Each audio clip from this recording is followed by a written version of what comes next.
Hi everybody, I'm Kupo and my project is on the 1988 Yellowstone National Park fires.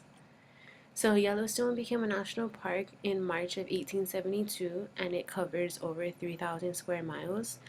In the 1940s, wildfire suppression was stopped because ecologists found that the landscape over there really relies on wildfires for the natural cycle of life.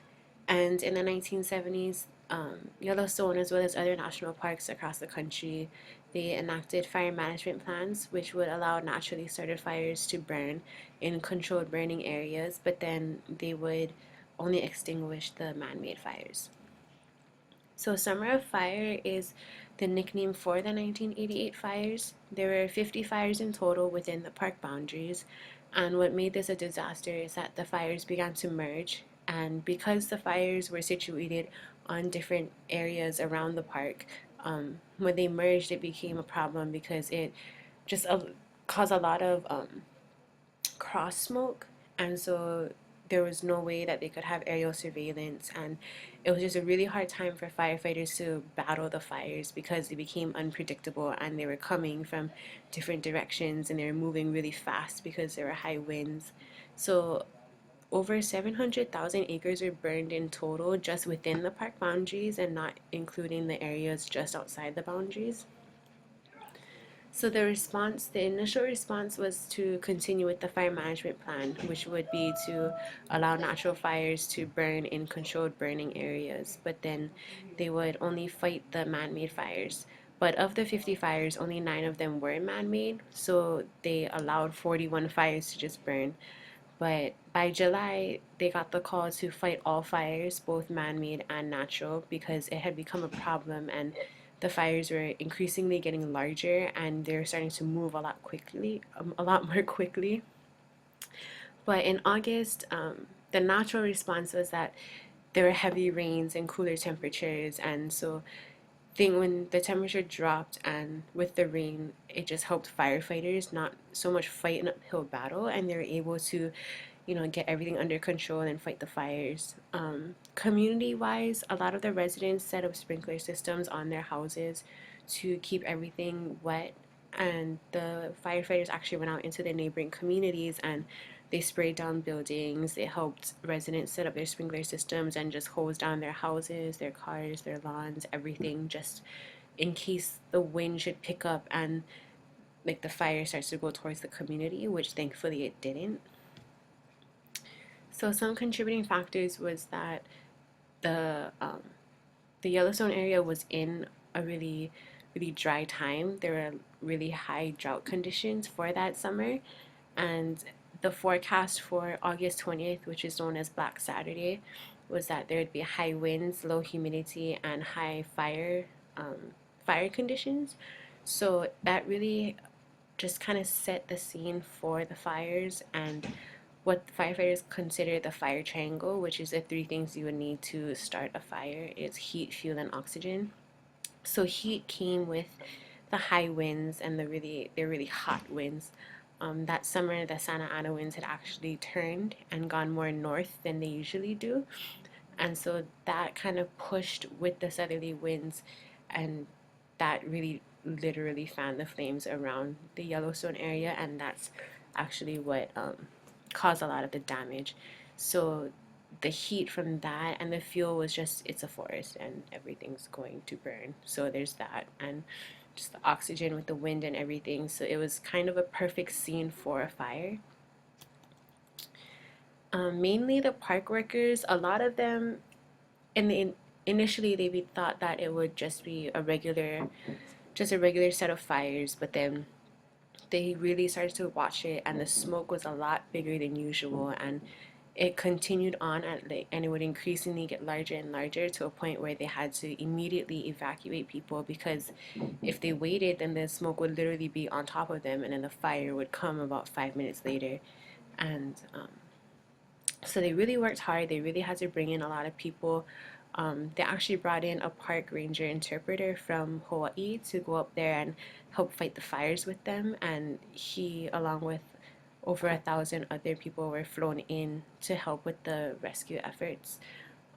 The community was really affected by it. They actually took it in stride in a really positive way, and a lot of the children in the community, they got together and they raised funds and they donated it to the park. So the park had a children's trail built around the burned pine trees.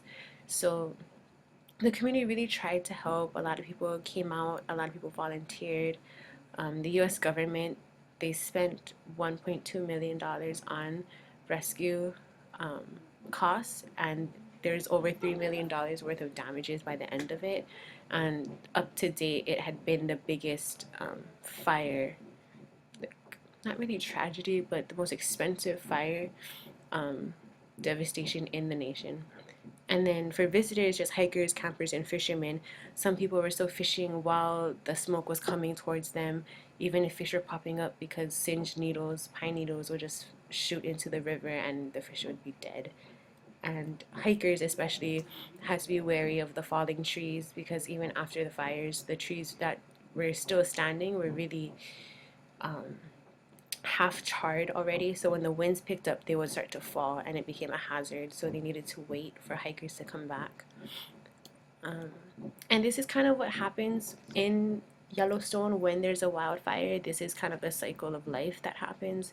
So the fire will just burn everything and it'll create a really nutrient rich soil, and it clears out the forest, so it allows more sunlight to touch the forest floor, which allows other undergrowth to survive and really grow, and then new species pop up.